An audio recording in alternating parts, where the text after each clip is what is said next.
patience for your skin. You don't have friends for that.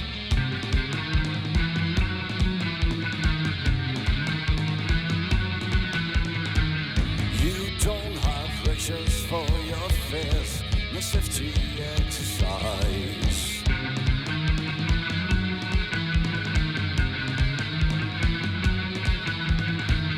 You keep on sliding away, but the morning red and the morning figure.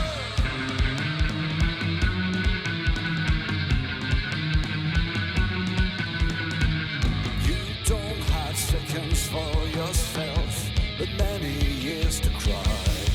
Dry your eyes, tomorrow's tempting twist. The dazzling wind will send me on your way. Show your scars, tomorrow's tempting shift. The troubled train has sent me on your way. To face up to chaos, to set up lies. To face up to chaos, to set up lies. To face up to chaos, to set up lies. To face up to chaos, to set up.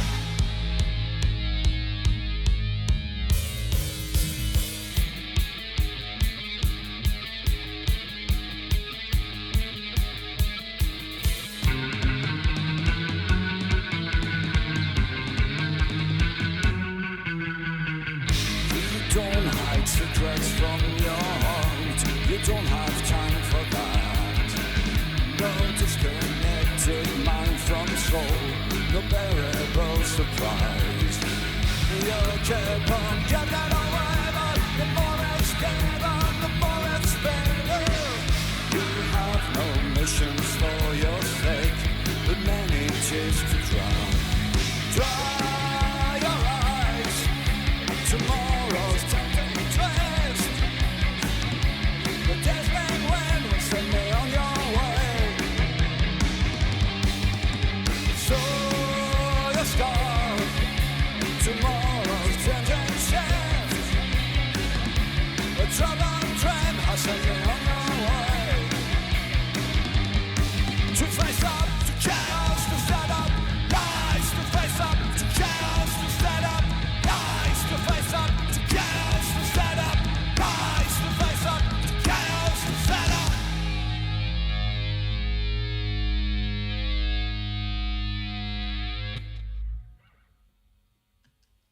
Bonjour à toutes et à tous et bienvenue dans On, l'émission musicale qui vous fait découvrir ou redécouvrir des artistes locaux. Vous venez d'écouter Chaos, interprété par Corpus Delicti. Merci beaucoup de partager avec nous cette grande première de la saison. Je vais vous inviter à vous asseoir et on va avoir un échange ensemble. On va pouvoir discuter un peu de votre carrière. Corpus Delicti, donc vous êtes une tête d'affiche du rock international des années 90. Vous avez été actif entre 1991 et 1998. Vous avez décidé de vous reformer en 2020. Alors vous avez fait une pause de plus de 20 ans. Qu'est-ce qui vous a motivé, poussé à vous reformer? Est-ce qu'il y a eu un déclic en particulier? On a besoin de thunes. Non, alors un déclic en particulier, il y a eu plusieurs étapes en fait, on va dire, parce qu'après la séparation, donc on a tous continué à faire de la musique indépendamment les uns des autres, certains même ensemble, parce qu'on a croisés on a travaillé avec France sur des projets, on avait même retravaillé tous les trois sur un autre projet dans les années 2010. Et il y a eu, première étape, c'était l'écriture d'un livre, d'une biographie qui a été écrite par un auteur, Tony Leduc Gugnalon, qui nous a permis un peu de reprendre contact aussi les uns avec les autres. C'est une biographie qui est parue chez Camion Blanc, c'était en 2010. Et puis ensuite, un label américain qui nous a contactés, ça c'était en 2019, pour nous proposer de ressortir de nos disques qu'on ne trouvait plus trop à l'époque. Donc ça a permis aussi aux uns aux autres de se revoir, de discuter. C'est à ce moment-là qu'on a émis l'hypothèse éventuellement de rejouer ensemble parce qu'on on sentait depuis quelques années, grâce à Internet, au streaming, aux réseaux sociaux, qu'il y avait vraiment une demande et surtout d'un nouveau public en fait aussi qui ne nous avait jamais vus. Tu recevais aussi des propositions. Et on recevait des propositions, ouais, alors à l'époque, moi j'avais fait une page Facebook, une page Insta que j'alimentais pas vraiment parce que le groupe n'existait plus, mais par cette page, je recevais régulièrement des propositions de concerts, alors auxquelles je répondais que le groupe n'existait plus, donc c'était pas possible. possible. Mais du coup, ça nous a permis de constater qu'effectivement, il y avait une demande. Et quand on s'est revus et qu'on a commencé à parler de ça, on s'est dit que ça valait peut-être le coup d'essayer de rejouer ces morceaux devant des gens qui, certains ne les avaient jamais vus. Et... Les conditions n'étaient pas les mêmes qu'à l'époque. Du coup, c'est vrai qu'on avait aussi la possibilité aujourd'hui de jouer dans des pays dans lesquels on n'avait pas joué à l'époque. Et là, c'est vrai qu'on a fait quand même pas mal de pays déjà en Europe. On a fait Grèce, Portugal, Espagne, Italie, Allemagne, Écosse, Angleterre, blablabla, tout le circuit. Et dans des conditions aussi bien meilleures qu'à l'époque. Donc pour nous, c'est aussi vraiment du plaisir de pouvoir s'exprimer sur des scènes avec des salles pleines et de s'amuser, en fait, de s'éclater. Et le public que vous avez aujourd'hui, est-ce que c'est le même que vous aviez à vos débuts? Est-ce que c'est les mêmes gens qui vous ont suivi tout le long? Comment est-ce que ça se renouvelle, ce public-là? Est-ce qu'il y a une transmission des parents aux enfants? Est-ce qu'il y a des gens qui vous découvrent? Alors, Oui, il y a des gens On a qui des sont venus avec familles leurs entières. enfants. Ouais, il y a des gens, plusieurs fois, en plus, il y a des familles entières qui sont venues, c'est vrai. On le voit par exemple sur les statistiques Spotify, bon, même si tout n'est pas parfait avec Spotify, ça a le mérite au moins de nous donner des statistiques un peu sur qui nous écoute, où, quel âge, tout ça. Donc pour ça, c'est quand même pratique. Et on s'aperçoit qu'il y a plus de 70% des gens qui nous écoutent qui ont moins de 30 ans. Donc c'est une grosse partie de notre public qui est bien plus jeune que nous et beaucoup de 15, 18, 19 ans qui nous découvrent ou qui nous ont découvert du coup plutôt récemment, quoi, et qui connaissent les morceaux par cœur. Et on se trouve dans des... Et ça mélangé à effectivement un public de gens de notre âge qui nous ont déjà vus aussi. Voire plus vieux aussi. Voire plus vieux aussi, ouais. Donc ça fait un beau mélange en fait au concert. Mais je pense que ça nous a quand même assez surpris de voir cette jeunesse, quoi. Ouais. Enfin moi personnellement, je crois qu'on était un peu tous... voilà, on s'attendait peut-être pas autant Et dans à avoir toutes les salles, autant en de fait, jeunes et on en a de partout en fait. Ouais, dans toutes les salles. Paris, Trabendo, Paris, c'est fantastique. Les deux il y avait fois à plus Paris. de 600 personnes, il y avait fantastique. plein de jeunes au premier rang, maroquinerie avant pareil, et Mexique, enfin Varsovie, beaucoup de jeunes, quoi. Ouais. Est-ce que vous avez des anecdotes de rencontres qu'il y a eu directement avec ce jeune public quand vous étiez à l'étranger ou même en France? Oui, par exemple à Varsovie, nous on aime bien après les concerts, puis justement aller leur parler, les rencontrer. Et On puis, passe beaucoup de temps avec les fans. on ne fait pas juste le concert et puis on disparaît en chambre d'hôtel. On aime bien justement l'après-concert. Moi, c'est un moment que j'aime bien et je crois qu'on apprécie plutôt tous, quoi. Et donc on va souvent au stand de merchandising après les concerts pour rencontrer un petit peu les gens. Et c'est à Varsovie, il y a un jeune qui vient me voir hyper ému en disant que notre musique avait changé sa vie. Et je lui dis, mais ça fait combien de temps que tu nous écoutes? Et il me dit, ça fait 5 ans, il avait 17 ans, quoi. Donc, bon, voilà, c'était assez drôle de savoir que, en fait, tout petit jeune ado, il nous écoutait déjà. Et voilà, on a pas mal de... Après, au Mexique aussi, beaucoup d'émotions au Mexique où on devait faire une séance d'autographe juste avant le concert de Mexico qui était sold out, 1200, un truc hallucinant pour nous, quoi. Et la séance devait durer 1 heure, ça a duré près de 3 heures. Et les gens qui sont venus en nous disant que notre musique les avait sauvés, parce que soit il y en a certains avaient eu un accident de voiture, l'autre avait perdu ses parents et tout, mais ils ont tenu grâce à notre musique. Et ça, je crois que c'est le plus beau cadeau qu'on puisse nous faire. Parce qu'au moins, tu laisses une trace, tu sers à quelque chose. Enfin, je sais pas, mais c'est le genre de truc qui est vraiment touchant, en fait. Et Laurent, tu es du coup le dernier venu dans le groupe. Tu es arrivé du coup à la reformation en 2020. Est-ce que tu peux nous raconter comment s'est passée l'intégration dans le groupe, l'acceptation aussi qu'il y a pu y avoir par le public et la transmission avec l'ancienne batteuse Roma? Roma, elle a quand même un jeu vraiment avec une forte identité. Elle a une aura qui ont marqué les fans aussi et la musique de Corpus. Et du coup, on a commencé à travailler ensemble. Moi, j'ai assisté à des répètes où elle jouait parce qu'il y a des parties que je comprenais pas trop. Enfin, on les jouait ensemble, mais on sentait c'était ça, mais c'était pas vraiment ça. Et puis du coup, en la voyant jouer, j'ai compris certains trucs parce qu'elle a vraiment une identité dans son jeu. Et on a commencé après à garder ce truc-là et en même temps créer un peu un nouveau son à 4. Après, ce qui est important aussi, c'est que le choix de Laurent, pour nous, c'est vraiment imposé. C'était évident. Ouais. Au début de la reformation, on était avec Roma, et bon, pour des raisons médicales, elle a dû arrêter de jouer. Donc, il fallait nous, on avait envie de continuer, on était dans cette dynamique, on prévoyait déjà des dates. Donc, on s'est dit à qui on peut demander, et indépendamment, en fait. Moi, je connaissais Laurent par un ami commun. Franck le connaissait aussi parce que, musicalement, on se connaissait un peu tous. Hein. Et moi, le seul qui me venait à l'esprit, c'était Laurent, quoi. Et le lendemain, quand on s'est vu, j'ai dit à Franck, moi j'ai pensé à quelqu'un, et lui il me dit Laurent. Je dis ouais, on est d'accord. Et franchement, à part Laurent, on n'avait pas d'autres idées. Enfin, surtout que on sentait que c'était évident, quoi, que c'était tout ce qu'on connaissait de lui. On savait que, en tout cas, musicalement, ça allait le faire. Humainement, bon, c'est assez compliqué, mais mais bon. Non, ouais, c'est quelqu'un que j'avais déjà vu jouer et qui avait déjà ce côté tribal que Roma avait. Et donc ça, c'était important. Et puis aussi, il a ce côté féminin. Attention, quand je dis ça, c'est positif. C'est pas une brute, quoi. Il tape pas comme une brute. C'est fin. Il est très fin dans son jeu. Donc c'était vraiment vraiment le seul. Enfin, en tout cas, c'était évident qu'on lui propose en premier, quoi. Et d'ailleurs, vous avez pu voir dans le décor, on a réuni des éléments, des objets qui vont vous évoquer des souvenirs. Je vais vous inviter à vous lever, à vous balader dans le décor et à choisir chacun un élément, un vinyle, un cadre qui vous rappelle quelque chose, avec lequel vous avez vécu un moment, peut-être une influence musicale. Ok. Et ensuite à revenir autour de la table pour le partager avec nous. Alors, il y a des photos anciennes, certaines plus récentes. Tiens, moi, je peux commencer avec ça, si tu veux. Bien sûr. Pendant que les autres choisissent. Ça, c'est un parfum. Alors, pareil, il y a des gens que nous avons rencontrés sur plusieurs dates qui nous suivent, qu'on a vus à Londres, à Paris, à Madrid. Et ça, c'est un couple d'Irlandais, ils habitent à Dublin. Ils nous suivent depuis a priori des années. Et elle est parfumeuse, en fait. Et lors de notre deuxième rencontre, ou la troisième, je ne sais plus, en fait, elle nous a offert ce parfum qu'elle a nommé par rapport à un des titres de notre répertoire, un morceau qui s'appelle Dusk of Fellows. Elle a créé ce parfum vraiment inspiré par notre musique et pour nous. Donc voilà, on était assez touchés en fait de savoir que notre musique pouvait aussi inspirer ce type de création, quoi. Voilà. Et ils sont très bons en plus. Et Laurent, du coup, tu partages avec nous un vinyle. Est-ce que tu peux nous en dire plus? Du coup, je suis allé puiser dans le passé, donc c'est... D'ailleurs, on va en jouer un extrait directement. The Cure. Récupérer. Pornographie. Et j'ai choisi ça parce qu'en fait, c'est un... Tu veux que j'aille le mettre ?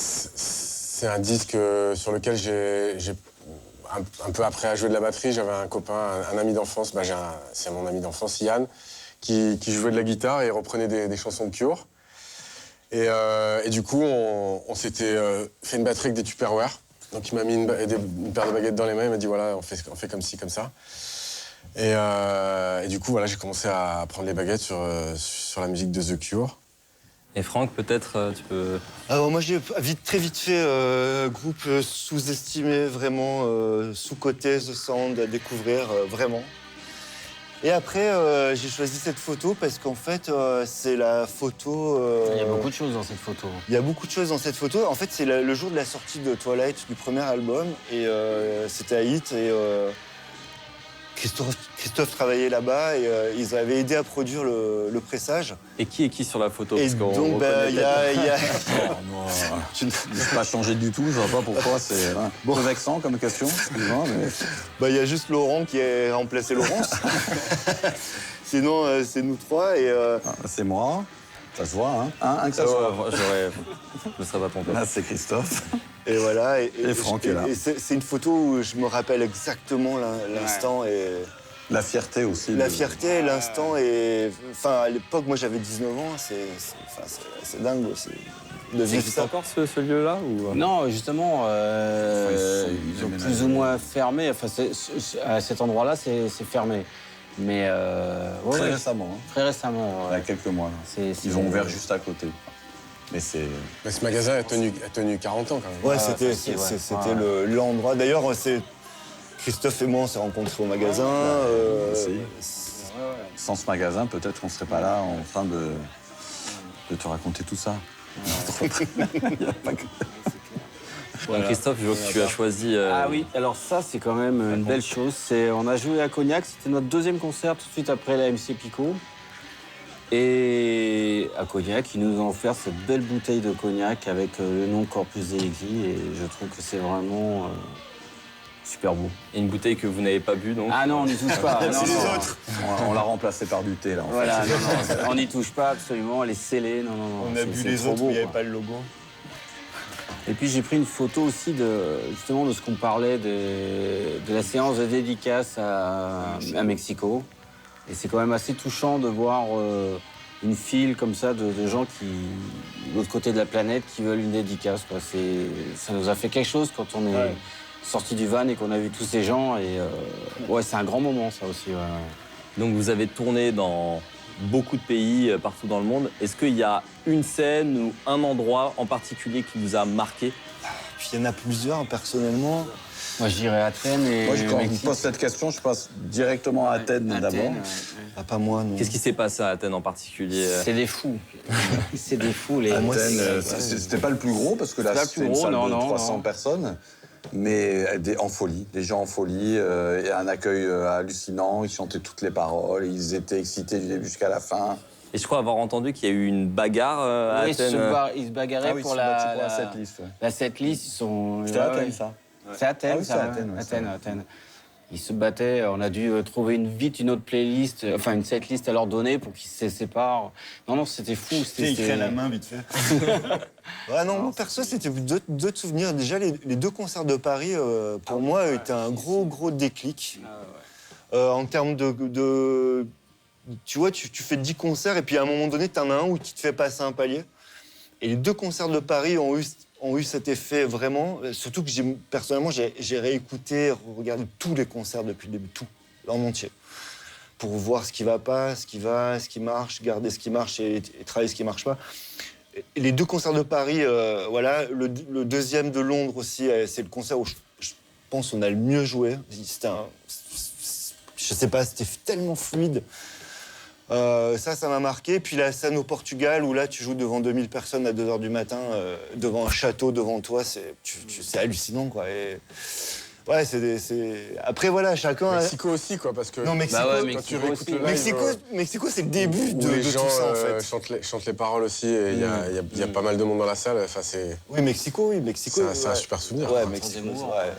Je disais tout à l'heure, en aparté, à un moment donné, on joue Dos Cofalos et devant moi, il y a 4-5 filles qui pleurent en même temps. Et là, tu comprends plus.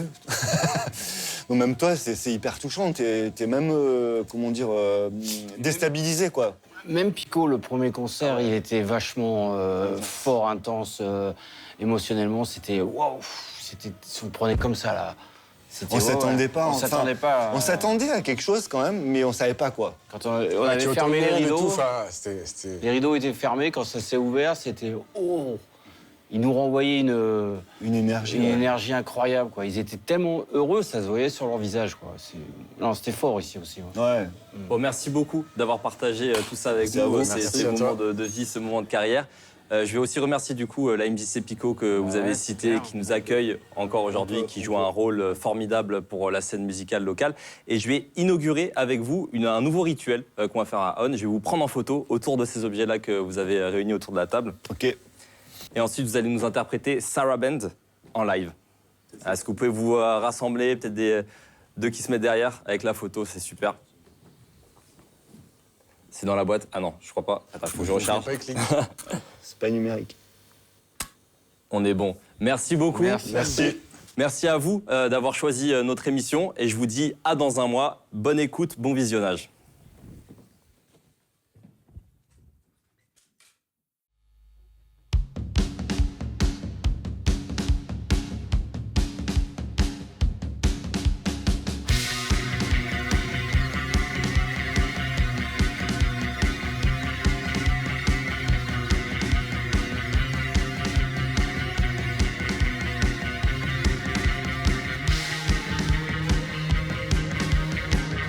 She slips in the river's bend, drunk of her sadness. Her head trailing of deepest torments, of deepest laments, caressing her water like ice. She shakes her head until the spirit finds the rhythm of her throat. The words you meant to tell will never be. You're dreaming of violence, a secret ocean has to keep. The evil hand hangs on your ship, and oh, so different when I'm cold and silent. setting a fire to dry your heart. They're jumping and dancing and loving and kissing on and on. They're dying and raging and hating and sighing on and on. I take back my trust in you. I take back my trust in you. She swims in the river's bend, possessed by her feelings. The moon fades and the gloomy expanse, the dressed her naked skin, caressing a waterlogged marsh. She drums her hands until her body finds the rhythm of her thrill. The words you meant to tell will never be. You're diving with sadness like a mermaid in a dreary sea. The evil hand inside of him, and oh, so different when I'm cold and silent. You're setting the fire to dry your heart. They're jumping and dancing and loving and kissing on and on. They're dying and pledging and hating and sighing on and on. I take back my trust in you. I take back my trust in you.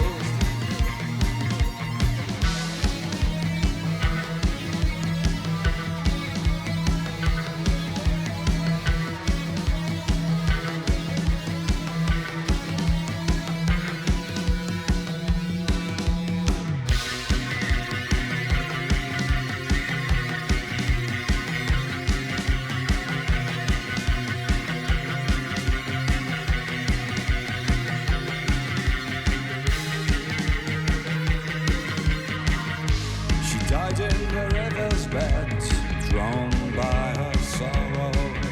The waves carried her body in shreds.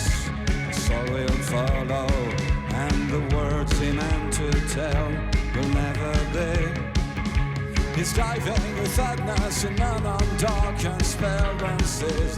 The fading moon will shine on him, and oh, so different when I'm cold and silent. You're setting a fire to dry your heart. They're jumping, they're dancing and loving and kissing on and on. They're dying and pledging and hating and sighing on and on.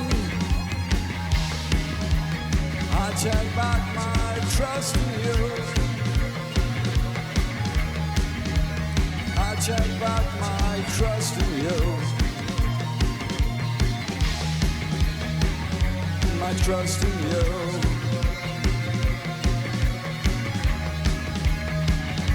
My trust in you.